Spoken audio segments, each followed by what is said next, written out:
A working mom from an upscale neighborhood vanishes without a trace.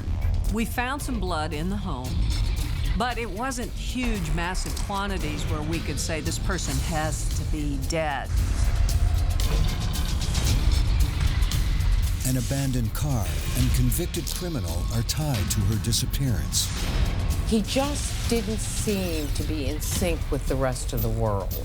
She would have avoided him like the plague. But the trail investigators must travel to solve this case is more diabolical than anyone could ever imagine. We upped it to murder. The host of lawyers was the guilty one until we find a better person.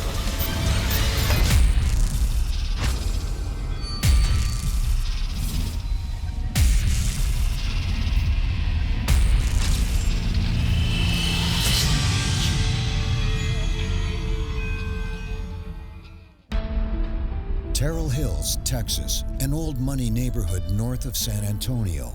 It's always seemed like a safe place to live, but appearances can be deceiving. And before long, a terrible secret will come undone.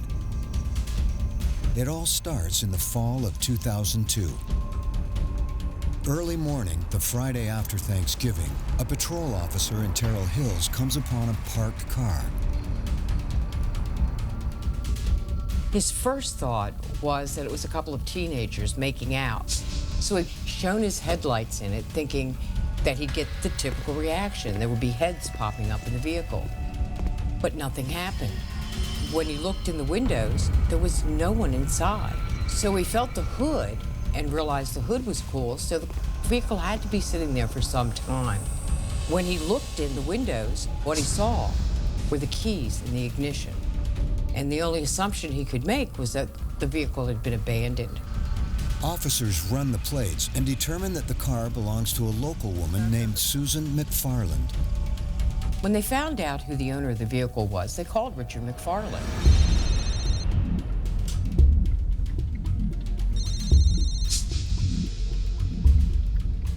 They said, "We found your wife's SUV. It's on an empty lot on Lazy Lane." He said, "Lazy Lane?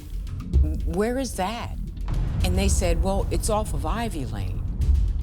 And Richard said, "In Amarillo?" He said, No, right here in Terrell Hills." It doesn't make sense. Susan was supposed to be visiting a friend in Amarillo while he stayed home with the kids. Richard immediately calls Susan's friend in Amarillo and demands to speak to his wife, but the friend is puzzled. She says Susan canceled her trip a week ago. Richard is dumbfounded. His wife has already been gone for 3 nights.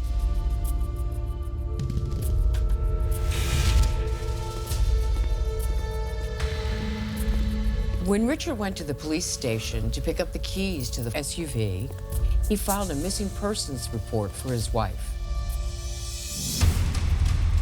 Investigators begin their search for clues at the scene of the abandoned car. A supervisor with the police department went back out to where the vehicle was located and did a closer look through the outside of the vehicle and noticed a suspected blood stain on the center console. Back at the station, the frantic husband tells police all he can about his wife. Susan McFarland was a bright and vivacious woman. She had a lot of friends, and they were all very dedicated to her. She also had a responsible job in the accounting department of a regional telephone company. And everyone in her office not only respected her abilities, but found her a joy to have by their side. While Susan is the family's breadwinner, Richard, a salesman by trade, is now a house husband. Richard was a quiet, kind of introverted guy who had a hard time holding down the jobs he went after. Ultimately, he ended up being a stay-at-home dad and taking care of his boys and letting his wife make most of the income. The boys appeared to love their father and were very close to him. Police search Susan's cell phone and credit card records, but there's zero activity since the day of her disappearance. A search of her vehicle turns up no clues. but investigators are able to confirm the blood on the console is hers. Now, police are just as worried as her husband is, and the whole community swings into action. They mobilize, they'll go into wooded areas, they'll go around their work areas, their home areas, places they may frequent, and they're trying to locate Susan McFarland. But the critical first day of searching turns up nothing. Fearing they may be in over their heads, police call in the Texas Rangers. I was contacted by Detective Boyd Wedding with the Terrell Hills Police Department, and he requested that I assist with a missing person investigation. The Texas Rangers are a very small investigative unit within the Texas Department of Public Safety. They are highly trained, highly skilled, and they are assigned to help when they have complicated investigations. Texas Ranger Sean Palmer heads to the McFarland's house to try to pick up Susan's trail. I met with Detective Wedding at the McFarland residence. He had obtained written consent from Mr. McFarland. We went inside to check the residence to see if Mrs. McFarland had taken any of her belongings, suitcases, things like that. As the husband of a missing woman, Richard McFarland was naturally a suspect. There's no sign of anything out of the ordinary at the McFarland home, except for Mr. McFarland himself.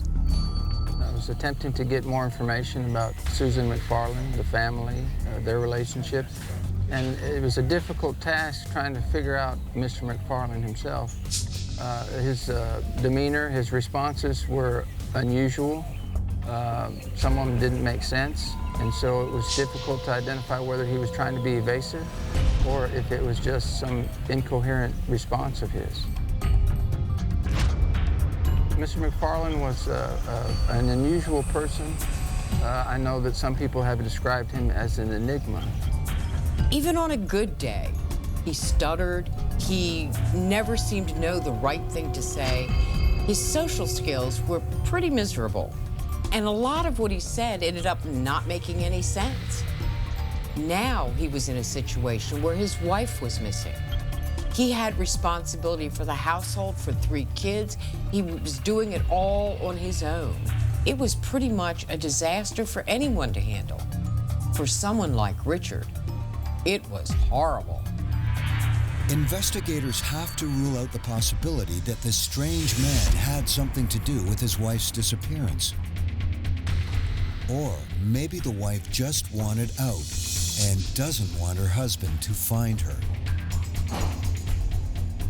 Conducting a missing person investigation, obviously you want to interview the people closest to the missing person. And in this case, there was no reports of any kind of domestic violence or problems within the home. But things in Terrell Hills, Texas are about to get very strange. The next day, the first big break in the case happened literally right across the street from Rick McFarland's house.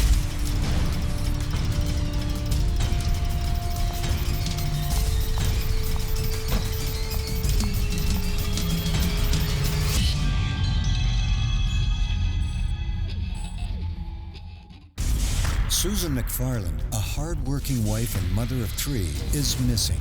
Her abandoned car has been discovered on the edge of town, stained with her own blood. As a growing search party spreads across acres of wild terrain, investigators' first real break turns up just steps from the McFarland's front door. The people who owned the house across the street had moved out into a new place. They still came back every day or so to check on their property. A woman named Harriet Wells arrived at a house and found a vehicle in the garage. She had no idea how it had gotten there, and so she contacted the Terrell Hills Police Department. It doesn't take long to spot the blood. Inside the garage, investigators find gas cans, charcoal, paper towels, and cleaning fluid. All the supplies a person might need to get rid of evidence. Inside the Suburban, something stranger still. Richard McFarland's automobile club card. The police are thinking Was Richard really dumb enough to use a vehicle in the commission of a homicide and leave his AAA card behind? Or is this somebody's idea of a sick joke? Police talked to Richard McFarland about the Suburban that had the AAA cards in it that belonged to him, and he denied any knowledge of the car or why his AAA cards would be in that car. It seemed so obvious that they had to wonder if there was a possible setup involved. Every single thing is pointing to this guy, so is there a possibility that somebody set him up? When Ranger Palmer runs the vehicle's plates, things get even more bizarre. The license plates that were on the Suburban belonged to a man who was a producer for the television show America's Most Wanted. Investigators call the San Antonio-based producer right away, but the man is as surprised about the vehicle as they are. When they reached the owner of the vehicle, they found him in Florida at SeaWorld on vacation with his family. They asked him, "Do you know where your car is?" And he said, "Sure, it's in my driveway at home." The producer has his housekeeper double-check. His Suburban is indeed safe and sound in the garage, except the plates are missing. The license plates were stolen, and you had to wonder whether those license plates were chosen intentionally to send some type of message to law enforcement, or if it was just some random act.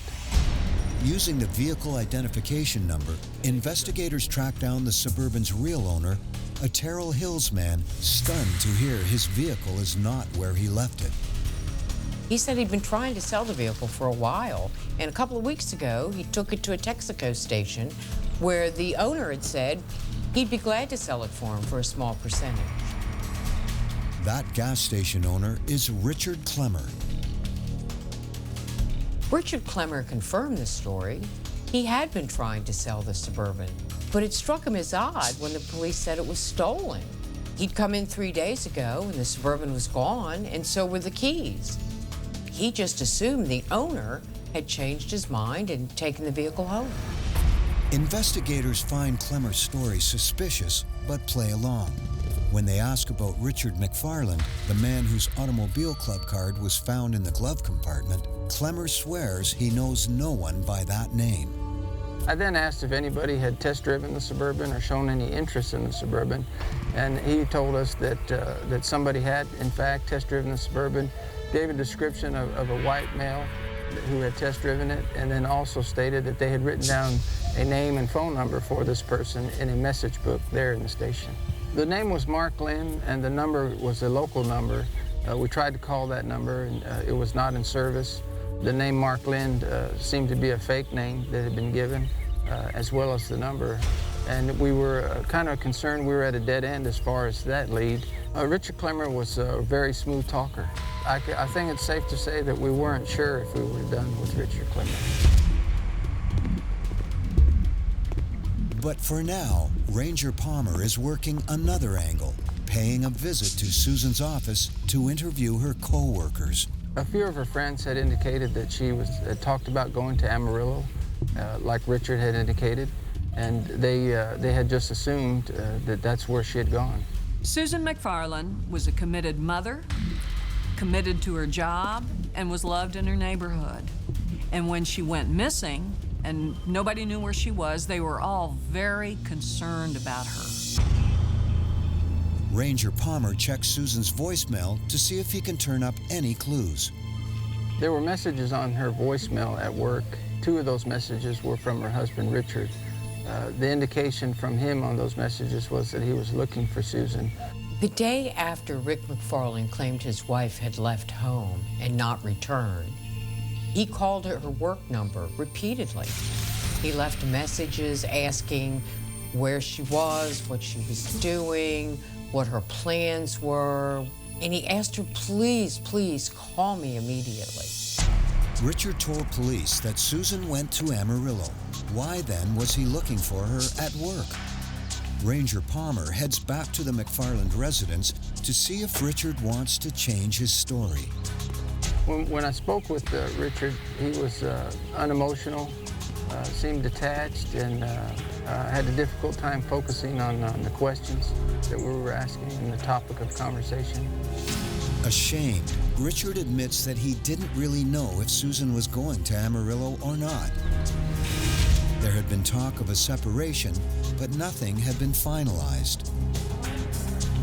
When Susan failed to come home or return his calls, Richard assumed that she'd gone ahead with her plan to spend Thanksgiving out of town.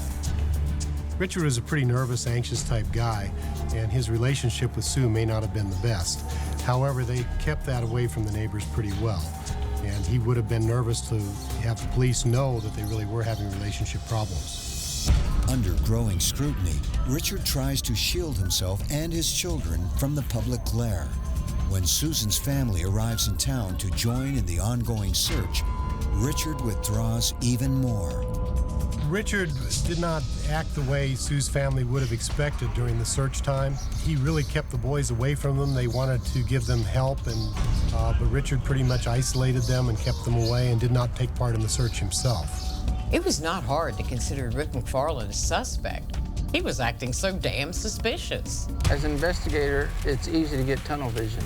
Even the best investigators have to fight with that and try not to focus on one lead, one person, maintain a broad view of the investigation, and kind of let the facts speak for themselves and follow all leads. But just when everyone's starting to focus on the weird husband, there's a shocking new development. The Rangers are doing a routine background on Richard 𝐁𝐥𝐸𝐸, the gas station owner, and all of a sudden, bang, there is a dramatic connection between him and Susan McFarland. Seems 𝐁𝐁𝐸𝐸 has a dark side, and Susan knew about it all too well.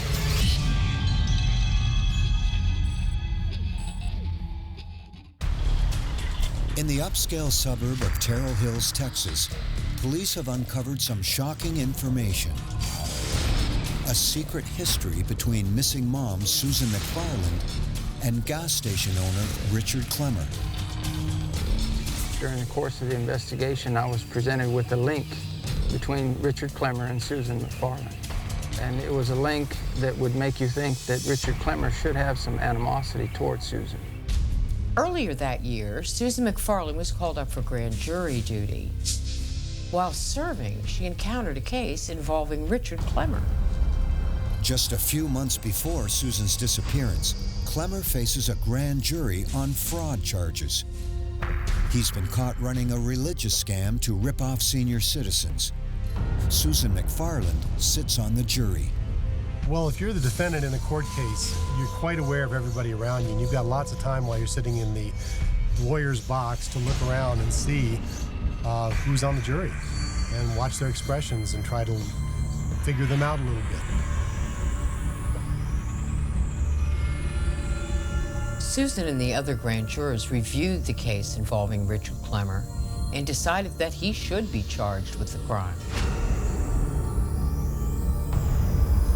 𝐁𝐁𝐸𝐸 pays damages and is sentenced to a 2-year probation. But Susan isn't through with him yet. When Susan was on the grand jury, she learned the criminal history of the owner of the Texaco station right next to her house, right down the street. And she would have avoided him like the plague. She boycotted that Texaco station, and she told all of her friends that they should boycott it too. Word of mouth can be a path to success or a path to failure. And when the person who's talking bad about you is a well-liked, well-thought-of woman in the community, Richard 𝐁𝐁𝐸𝐸 could not have been very happy at all. 𝐁𝐁𝐸𝐸 has a motive for wanting Susan out of the way, but investigators can't charge anyone until they find out what happened to her. Reporters from all over the region are also clamoring for answers.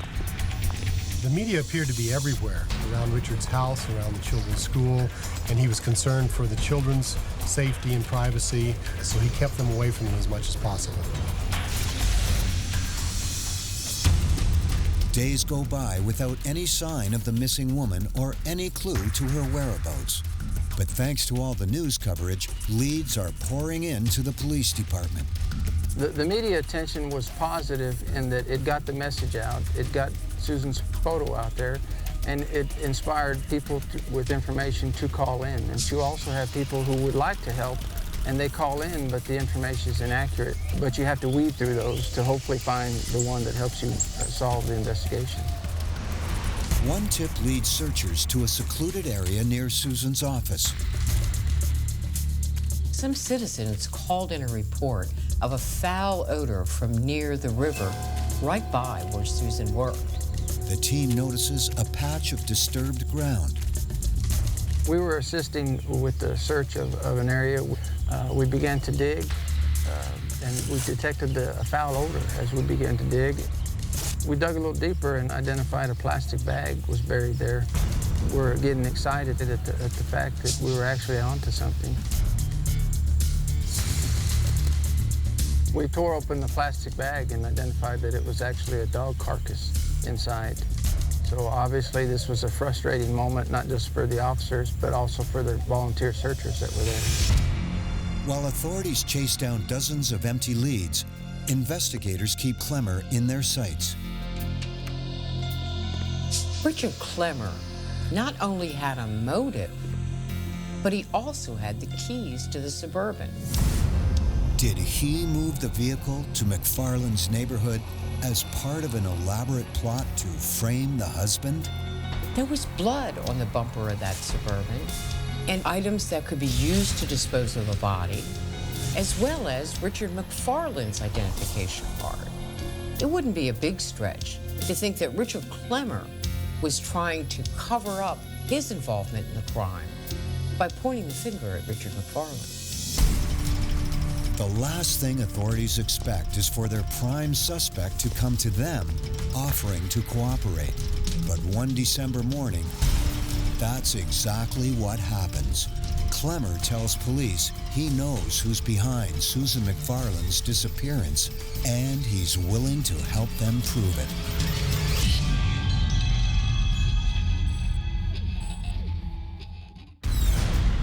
Texas Ranger Sean Palmer is investigating the disappearance of Susan McFarland when Richard 𝐁𝐁𝐸𝐸, a gas station owner with a grudge, shows up unexpectedly.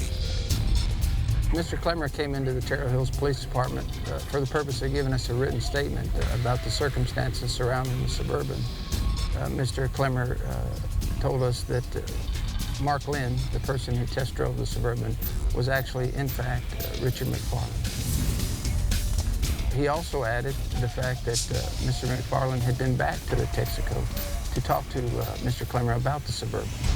𝐁𝐁𝐸𝐸 says that he only lied about the test drive because in the days after his wife disappeared, McFarland asked him to cover his tracks.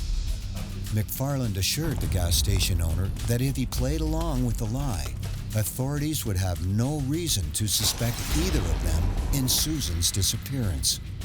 According to 𝐁𝐁𝐸𝐸, McFarland said he'd contact him in a few days. Now, the police were glad to get the information, but this was not a guy they trusted as far as they could throw him. One of the issues we faced in dealing with Mr. 𝐁𝐁𝐸𝐸 was the fact that we were dealing with somebody that we had not totally cleared and that we had some concerns about. And he was providing us with very useful information about another person who we definitely had concerns about. 𝐁𝐁𝐸𝐸 was no fool when it came to the criminal justice system, and he knew he needed to cooperate or perhaps be considered a suspect. He agrees to record his conversations with Richard McFarland. Days pass, and investigators are getting edgy. The police had the information they needed, but they didn't have the proof. Now all they could do was wait. Meanwhile, detectives take advantage of all the friends and family in town to dig deeper into the McFarlands' relationship. What they uncover will only add to their suspicions. Richard McFarland and Susan Smith both grew up in Webster Groves, Missouri, a suburban community outside of St. Louis. They both went to the same high school, but their paths had never crossed, not until they were both adults established in their careers. Susan Smith meets Richard McFarland at a party, and opposites attract. Susan was a young, vivacious woman. There was a story about Susan based on the date of her birth. She'd been born on New Year's Eve. And everyone said that's because Susan was born to party. Richard is a promising stockbroker, bright but very awkward in social situations. Richard McFarland's whole personality was a bit off-kilter. He just didn't seem to be in sync with the rest of the world. Despite their differences, Richard and Susan are married within the year. But the honeymoon is over quickly as Richard struggles to stay employed. Richard's prospects for the future looked very good. But for some reason, after he took his vows, he couldn't seem to hold down a job for any length of time. He had a really hard time in the workplace. Susan even got him a job at her employer's. But he blew that one too. Over time, it appeared that Richard and Sue McFarland were having problems in their relationship. And she was having to take on more and more of the responsibility for the home and the children, and had less faith that Richard could make good choices for the children and for their household. While Susan continues to get promoted at work, Richard tries out a series of get-rich-quick schemes. Richard was an odd duck. You know, he's the kind of guy who'd go buy things at the store, cut out the little code, try to get the rebates on them, then try to also return the items and get the money back from the store. He wasn't really working at anything, and he was supposedly going to take over a lot of the chores with the children and the picking them up at school and the being the support at home and all of that. But even that he was beginning to slack off on. And Susan, by 2002, had it up to here. Richard's behavior was making an already strained marriage even worse, and Susan was growing frustrated juggling the demands at work, looking after the kids, and paying the bills. Susan was the breadwinner, and he needed her, and he knew it. And he was just going to try to hold her in that marriage no matter what. Susan wasn't the type to take orders. Investigators now have to wonder if Richard found a way to end the marriage on his own terms. The glare of suspicion is now squarely on the husband, but investigators are still painfully short on evidence. Then, finally, the call comes in to 𝐁𝐥𝐸. Mr. 𝐁𝐥𝐸 did very well during the telephone conversations with Mr. McFarland. Did not appear nervous. And after we listened to those conversations, it helped us resolve any concerns we had about Mr. 𝐁𝐿𝐸 at that time. My biggest concern about the whole deal is, what if they find your wife dead or something, and then I lied to them about the key issue? No, so don't say anything about the key. Just because I could have nothing to do with this. I had nothing to do with this, but if I lie about the key issue, I'm just as guilty as if I participated in the crime. no, so don't say anything about the key.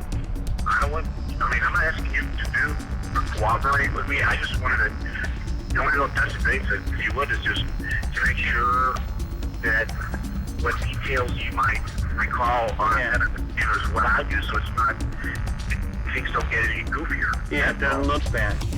It's a side to McFarland police haven't seen before. The awkward, grieving husband now sounds like a cold, calculating criminal.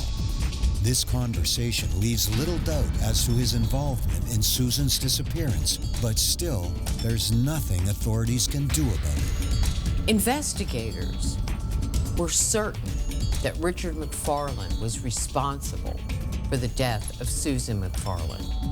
But they don't want to arrest him until they know they have sufficient proof to get a guilty conviction in a court of law.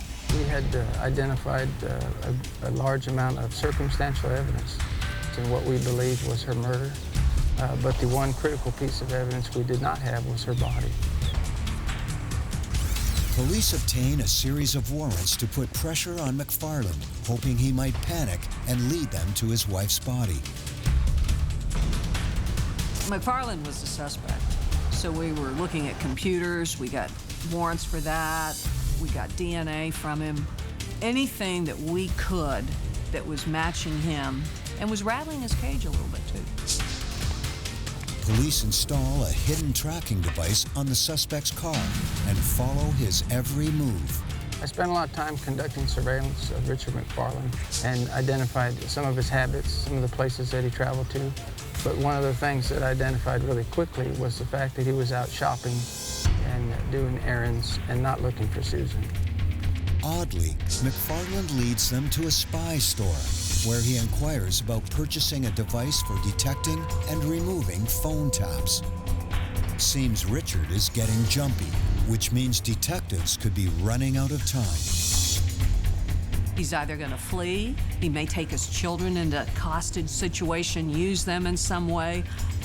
You know, you hear horrible things. People even commit suicide, they kill their children, all of these kind of circumstances that I was all really worried about and had to immediately do something. 9 days before Christmas, police surprise Richard at home with a search warrant. There was a team of lab personnel from the DPS crime lab in Austin that we requested come down and assist with processing the McFarland residence, using chemical enhancement to try and identify areas where there had been blood that was cleaned, or possibly areas where there was an assault that had taken place. Investigators find exactly what they're looking for. Traces of blood long ago wiped clean, now glow in the dark. We found some blood in the home, but it wasn't huge, massive quantities where we could say this person has to be dead. You can't survive losing that much blood. And so we had to find Susan McFarland's body to be able to go forward with a murder charge. But there's a stranger out there on the edge of town, harboring a secret, and what he has to say will blow this case wide open.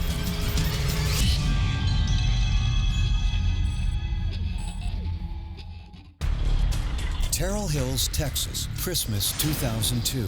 It's been 5 weeks since Susan McFarland vanished. And though investigators are now convinced her husband Richard killed her, they're still struggling to build a case against him. We were getting a little concerned at the fact that we had a suspect, Richard McFarland, but we didn't have critical physical evidence that we needed, which was a murder weapon and a body. But investigators aren't giving up, and neither is the public. After the holidays, the search for Susan began anew. There were posters of her all over town. There were people calling in tips. The investigators kept looking into every single one, knowing that one day they would find the tip that would lead them straight to Susan. On January 12th, Detective Wedding contacted me and told me about a tip that had come into the police department. And the tip was providing information about a subject named 𝐂𝐥𝐢𝐿, who lived out on W.W. White Road, and that he would have information that might be related to the McFarland investigation. Texas Ranger Sean Palmer drives out to the man's home on the outskirts of town. Mr. 𝐁𝐥𝐢𝐞𝐬 had not really connected what he had seen with the McFarland investigation and the hunt for Susan's body. But he saw it on the news and he thought, you know, I did see that Suburban, and he called it in. I met with Mr. 𝐁𝐥𝐢𝐞𝐬 at his home, and he began to tell me about some unusual things that he observed during the week of Thanksgiving, about 6 weeks earlier. 𝐁𝐥𝐢𝐞𝐬 tells Ranger Palmer that he doesn't see many vehicles on his property. But around Thanksgiving, an SUV showed up. Mr. 𝐁𝐥𝐢𝐞𝐬 described seeing a Suburban driving down W.W. White Road, and he didn't recognize that vehicle. Mr. 𝐁𝐿𝐢𝐞𝐬 then told me that he saw smoke rising from the area of an abandoned farm down the road from his home. Boyd Wedding and Sean Palmer went onto a piece of abandoned farm property and into the old house.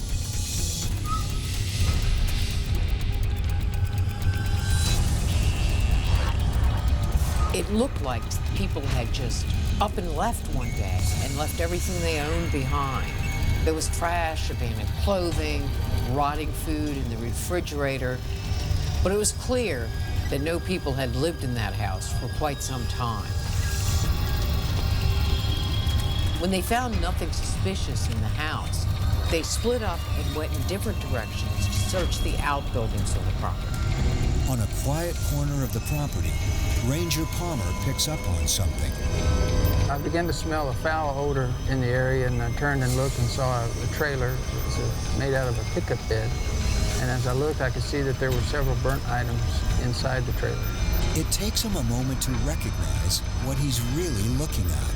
And I could see that some of those items included electronics equipment. And then I looked closer and I could see what appeared to be human remains in the trailer.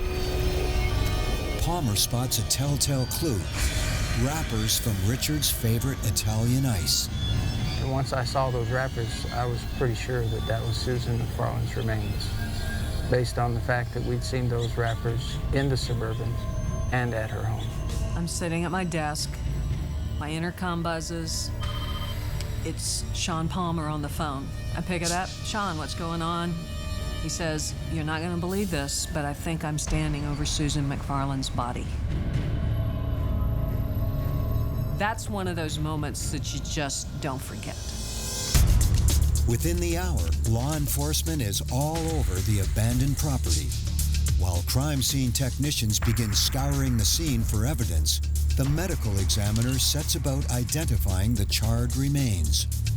The body was actually removed from the trailer with some of the associated material that was stuck to it, and it was brought into the medical examiner's office.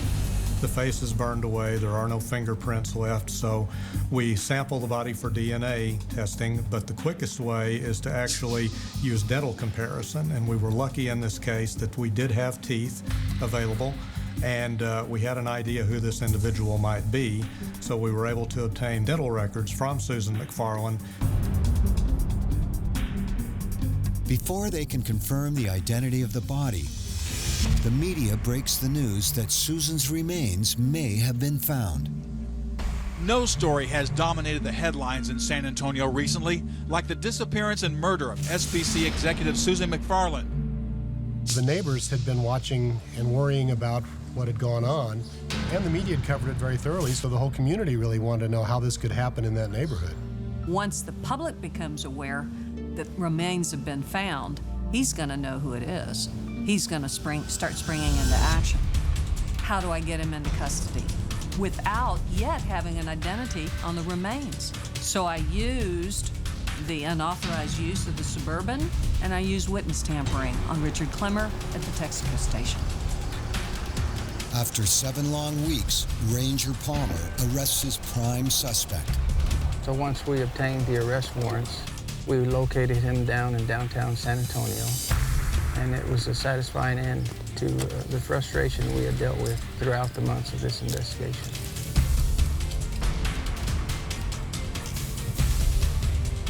Within days of taking him into custody, we had the body identified. Yes, it was Susan McFarland.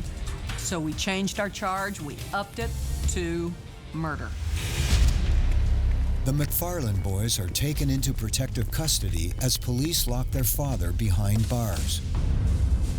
Richard McFarland's bail is set to close to $500,000. Outside the courthouse, the press and the people of Terrell Hills demand justice and answers. In order to start the healing process, the family really needed some answers as to what had really happened. They couldn't understand how this could have happened to their family. The whole community was eager to see what would come out in the trial. Everyone wanted to know what happened to Susan on the last night of her life. But Richard McFarland's last act of defiance will deny them the answers they seek. The Rangers interviewed Richard, but he clammed up. He wasn't going to talk. There was no confession coming. So we did everything we needed to do to prepare for trial. That night, just before it's getting ready to start, I get the news that there is a possibility of a plea bargain. McFarland agrees to plead guilty to murder with one condition. He did not want to confess to the crime. He'd plead guilty, but he didn't want to ever have to publicly admit to exactly what he had done. The agreement was 40 years in prison, and he did not have to give the details of how he had done it. But we knew he did it. Without a confession, authorities will only be able to speculate as to what happened on the night of Susan McFarland's murder. Law enforcement and domestic violence experts know that the most dangerous time of any woman's life is the moment she makes the decision to leave a bad relationship. We believe that in the days leading up to her disappearance, that Richard was becoming very suspicious that she was going to, in fact, file for a divorce. He was checking through her computers, just watching her, looking for signs that that was going to happen. We were under the opinion that he learned that she was going to file for divorce on December 2nd. And for whatever reason, kills her. Rage, mad, argument, but he kills her.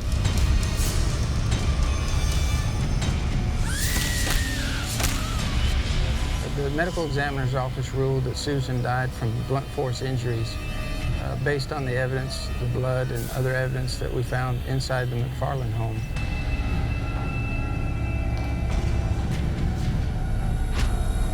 He brought the Suburban from the Texaco to his home and put the dead body of his wife inside of it. He transported it more than 15 miles away and burned it up in an old trailer on an abandoned farm. Well,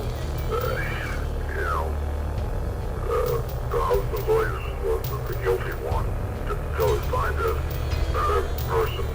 That was McFarland talking to Clemmer before his arrest in a conversation secretly recorded by the gas station owner at the insistence of the Texas Rangers.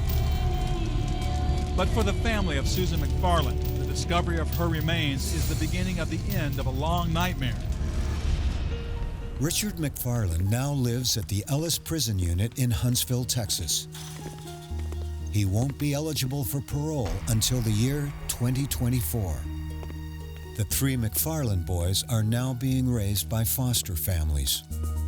People describe Richard McFarland to me as inept or unable to complete tasks. He came up with a plan to avoid a divorce and to maintain custody of his sons, and his plan didn't pan out. He lost custody of his sons, he lost his freedom, and the unfortunate thing is that Susan lost her life. This is a tremendous tragedy, and the biggest victims of this are the little children. I mean, think about having to grow up knowing that your father killed the mother that you loved, and he's serving time in prison for it. Richard McFarland is a very selfish, self-centered man who wanted to have a lifestyle that he never earned for himself. He couldn't bear the fact that Susan would leave him and not provide for him as she had done for so many years. And for that reason, Susan had to die. He thought he'd get away with the crime. He thought he'd collect his insurance and go merrily on his way in life. But now, he sits in prison, and he's got a lot of years to think about what he's done and all the lives he's shattered.